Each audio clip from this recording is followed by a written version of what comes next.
Hello everyone, how we doing today?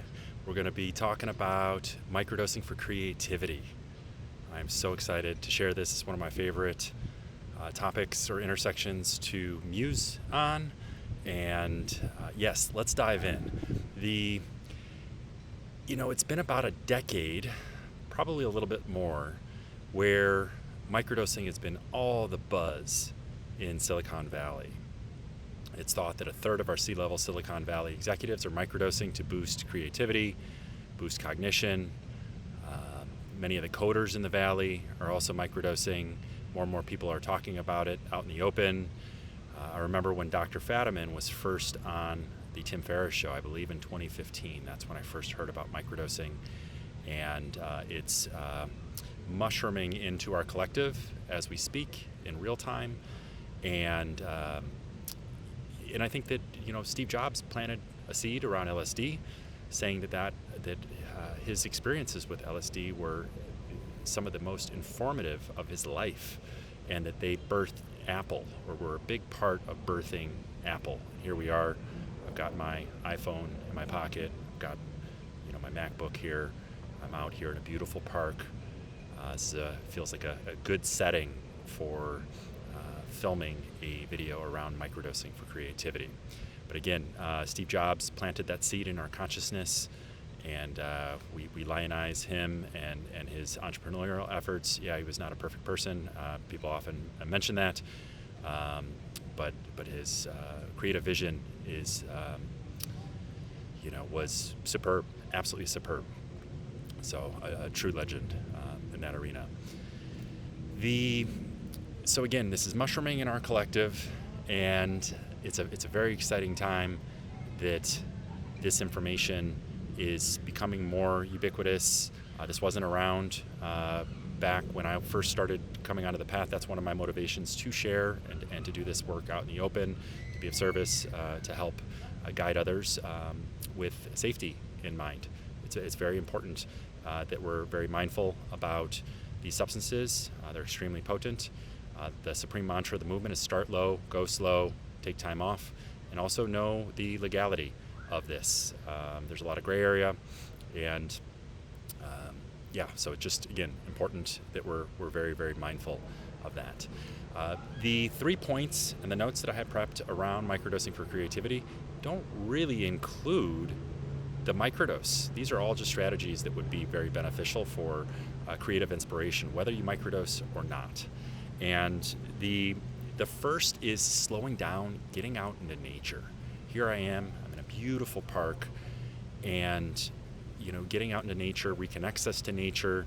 There was a guest on the Huberman Lab podcast, Dr. Mark Bergman. He's a University of Chicago professor. He wrote a book, I believe he's a psychiatrist and a neuroscientist. He wrote a book called The Nature of the Mind. And this was a profound, I haven't read the book fully, but his prescription per the Huberman Lab podcast was that we all got to get out in nature and without our phones, and that there's an incredible opportunity to reconcile our ruminative thoughts. They did studies with people that were struggling with mental health, struggling with rumination, and they had them out in nature for 20 to 30 minutes without their phone. And you would think that would be kind of a cruel thing to do, like, oh, you got to sit with your thoughts. But it was the perfect setting for them to recalibrate, to close those loops, to find peace, to have the aha moments, to have the clarity, so they could, again, have that peace instead of the ruminative thoughts that were circling around in their mind. So again, getting outside in nature, 20 to 30 minutes, our phone turned off, or our phone on airplane mode, or preferably turned off or left at home, but maybe we turn it off and have it tucked away in our bag. So that is something that where we feel unplugged. I do think that technology, this is something that's not talked a lot about with creativity, but there's like a low-lying cortisol drip, because we are connected to the web or the matrix, some might say. And when we disconnect from that, I think that we can tap into our truth, into our a level of intuition that we wouldn't normally have because of that low-lying cortisol drip. And so again, it's super important to get outside to nature, go to the beach, go to the park, even if it's cold, get out and get that morning walk. I've had so many clients that just go on and on about that morning walk upon waking, getting out, listening to the birds chirp, having the awareness that they were just maybe disconnected from the wonder of nature. I think that we can get in these ruts. It's thought that we spend 90% of our time indoors, and so consciously, intentionally scheduling getting outside in nature, I think, can be extraordinarily beneficial for creativity. There was a Stanford study that showed that we had creativity boosts of 60% while we were in nature, I believe walking in nature in novel environments. So that's another positive signal. And when it comes to microdosing, I think that it's so important. The next point would be creating spaciousness. And whether that is getting out in nature, whether that is journaling our thoughts, slowing down, meditation, working out at the gym with our phone on airplane mode, that can be very meditative. That is a form of meditation for me.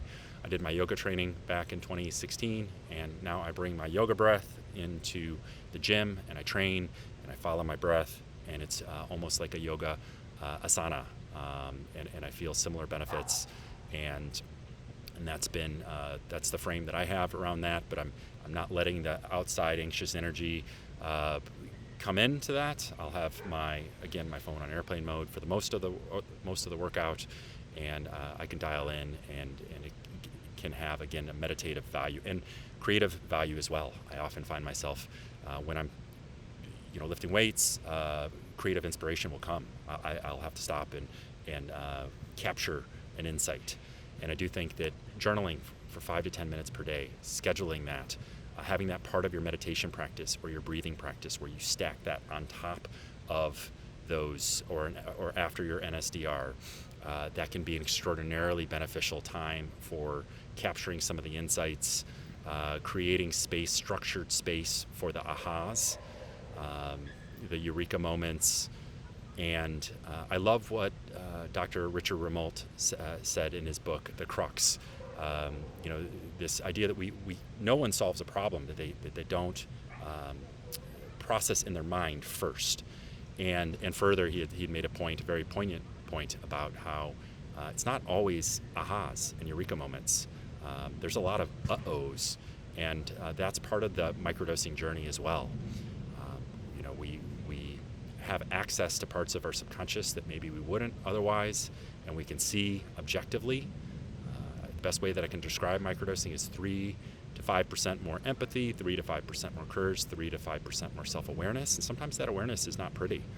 And how we treat ourselves, and the foods that we eat, our behaviors towards others, these things we can see clearly and objectively, and from a deeper place than our mind, from the heart, maybe even from the soul, where we can start to see some of these our shortcomings and where we're missing the mark. And I don't think that it's good or bad. It just is, and it's data to work with, and then we can start to make some of the course corrections and adjustments. So that's something, again, to keep in mind. But having a structured journaling practice can be extraordinarily beneficial for this process. I'm going to do a whole video on a masterclass on journaling. It's meant so much to me. Had a former client, Ryan, who said something really striking about how he can have these insights in his mind all day long, but once he puts them on paper, they become real, and then he has to confront them, he has to address them. And I love the way that he articulated that, because I think that's something that we can all relate to. And but when we do put pen to paper, we can start to craft action steps and ways to remedy or harmonize or to course correct where we might be missing the mark.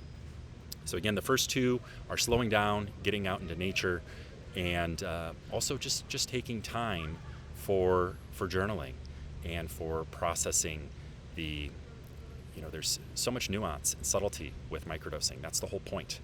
And there's enormous benefit for all of these practices, with or without microdosing. If we just did this on a daily basis, I think that we would be, our mental health, our vitality, our strength, our sleep, our relationships, all of these, living this integrated, holistic lifestyle will be very beneficial. But again, I think when we're microdosing psilocybin or LSD, even more so, because we're creating spaciousness to capture the aha, capture the lightning bolt of inspiration, the eureka moment, or as Dr. Remote said, the uh-oh, where we've got work to do. And this is why it's called medicine work. The last notion here that I've got prepped here today is mindful tech. I've been talking a lot about tech, and I think it's a big problem. It's a problem that many of us won't admit that it is bad as it is, and the fractured attention and how that's crushing our mental health, it's crushing our sleep, it's crushing our creativity. The Dr. Cal Newport is a MIT PhD and professor of computer science at Georgetown, and he talks a lot about digital minimalism. That was a book that meant so much to me and helped me approach this in a mindful manner, where I can have the nourishing bait of tech, but I'm not taking the hook, or I'm just not taking it as much as I used to. It still gets me. I'd be arrogant to say that it doesn't, and I'm always recommitting to my tech minimalism and setting boundaries up with that. It's very intrusive. As Tim Ferriss poignantly says, if you think that you could regulate this with just discipline alone, you're bringing a knife to a gunfight. There's just too much. These phones are too addictive, and the engineers in Silicon Valley that are making them addictive really know what they're doing, and it's not a fair fight. So again, bringing mindfulness to technology, really protecting that first hour of the day. I loved what Graham Cochran said in his recently that has really resonated. The first hour or two of the day is to prime and protect our energies, and that's our time. As Tony Robbins said, that's a sacred power hour, and the time to really process the dreams from the night prior, process our things to do for the day. And I know that not everyone has an hour or two in the morning. I know that many of you that will watch this video are dads or moms, and you have children and responsibilities. So we do what we can, even if we have time for 5 to 10 minutes for a mindful moment to connect to our breath and maybe do a half page of journaling. I think that could work wonders, but not being so rigid that, hey, if I don't have the full hour or two, I just won't do anything.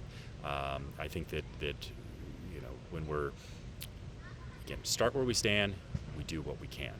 And that's what I always encourage my clients, and to do that mindfully and to set that intention and have a way to, again, to protect and prime our energies for the day. There's so many more strategies around creativity, exercise and fitness. I went for a run before this, so I've got the endorphins flowing, I'm feeling good. The anandamide from the cacao, I had some cacao. I have that before I do any of these videos, raw organic cacao. It helps me get into the flow state. The flow state is really compelling. Stephen Kotler, one of the preeminent flow researchers on Earth, he wrote a book called Stealing Fire. That really gripped me back in 2017. Like, whoa, whatever he and his co-author Jamie Wheel had, I was like, I want it, because these guys are really dialed into the present moment, and the way that they articulate getting into flow and the massive creativity boost while we're in flow. We're learning more efficiently, and we're far more productive while in flow as well. And that brings me to one last point. Dr. Jim Fadiman, the godfather of microdosing, he is famous for so much, but he's OG. He was doing a microdosing for creativity, or it was mini dosing for creativity back in the 1960s, I believe 1966, when the government crackdown started, and he was dosing, working with engineers from a myriad of different disciplines in the Bay Area, and 40 out of the 48 had a satisfactory solution to a creative problem, a work problem they were struggling with for 6 months. We talked about that more in depth on our podcast, Work the Fight podcast number 95. That's again with the godfather of microdosing, Dr. Jim Fadiman.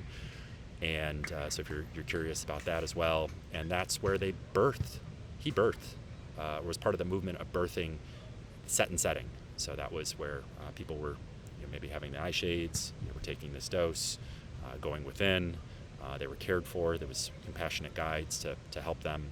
Maybe there was some light music or opera or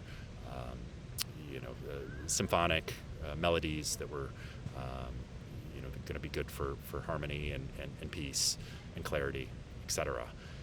So that's fascinating that I think it was 85% of the people had a satisfactory conclusion or solution to a creative challenge that they were struggling with. So that's just inviting possibility. And I'm a big believer that microdosing with the aligned synergistic practices trumps the mini dose and the high dose, because there's nothing lost in translation. And we're fully integrated. The high dose experience can be really challenging, and there is a lot that's often we go to these other realms, and it's really hard to bring that back. So again, microdosing with a breathing practice, with a meditation practice, with a journaling practice, and a movement practice. I know it sounds like a lot, but again, we start where we stand, we do what we can, and then we build upon that. Can be a way to capture all of that inspiration, all the clarity that psychedelics promote, microdosing promote, but whether it's LSD or psilocybin. If you have any questions, please do reach out. I'm here to serve. This is day 3, I think, of 100. Wow, I got 100 of these to do. So I've got my work cut out for me. I so appreciate your feedback, the likes, the shares. If you found value with this and you think that this might benefit somebody, a creative in your life, please do share it. And I'm going to be, again, putting out podcasts and YouTube videos every single day for the next 100 days. So much love to all of you. Love and peace. Thank you. Thank you for watching.